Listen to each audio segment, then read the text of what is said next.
आज जो press conference किया गया था वो किस विषय पर था? आप लोगों को मालूम होगा कि पचाड़ी नवोदय विद्यालय स्कूल में जो एक 12 साल का बेटा जो इस दुनिया में अब नहीं रहा, उस बेटे के न्याय के लिए हमेशा ये लोग दर दर भटक रहे हैं, लेकिन अभी तक इनको न्याय की थोड़ी सी भी उम्मीद की किरण नहीं जगी है। लास्ट में यहाँ पे बहुत बड़े तंत्र लोग भी उतरे ताकि उस बच्चे को न्याय मिलाए, लेकिन न्याय मिले, लेकिन न्याय के आड़ में यहाँ पे दूसरा ही खेल खेला जा रहा है। आप लोगों को पता होना चाहिए कि वो बेटा का गया हुआ अब 2 महीना को आ गया, लेकिन अभी तक यहाँ पे उस बच्चे की न्याय की उम्मीद कहीं से कोई नहीं दिख रही है।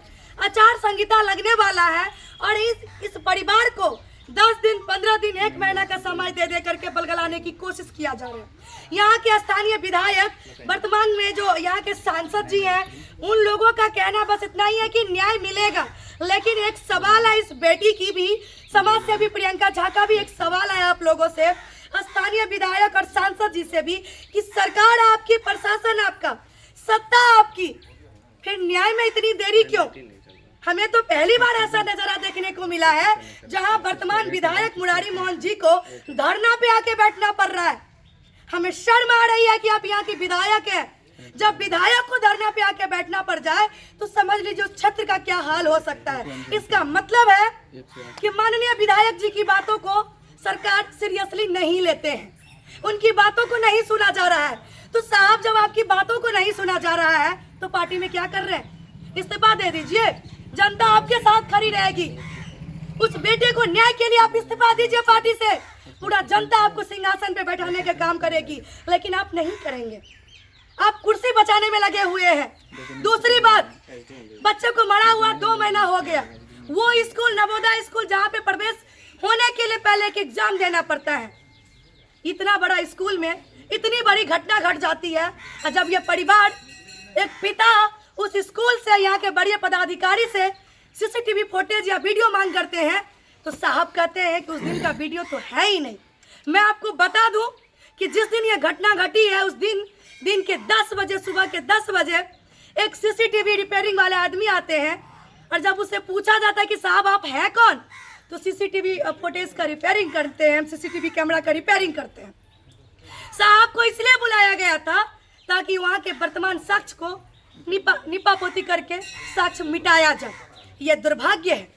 हम इस दरभंगा की बात कर रहे हैं जहाँ पे बड़े पदाधिकारी और स्कूल के बड़े प्रशासन के साथ मिली भगत से उस बच्चे को, उसकी लाश को, उसकी मुद्दा को दफनाने में पूरे लोग अच्छे तरीके से लगे हुए हैं। आपको मैं बता दूं कि 2 दिन पहले दरभंगा के बड़े पदाधिकारी का एक बयान आया है, वीडियो आया है कि बच्चा ने खुद से हैंगिंग कर लिया, बच्चा आत्महत्या कर लिया।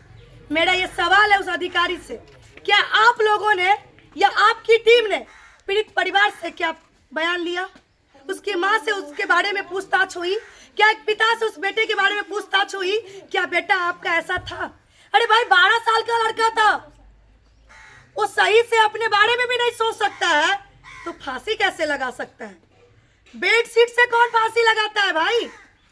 और जिस रूम में फांसी लगाया गया है वो 19 बेड का रूम है। बाकी बच्चे कहाँ थे? बाथरूम में सो रहे थे।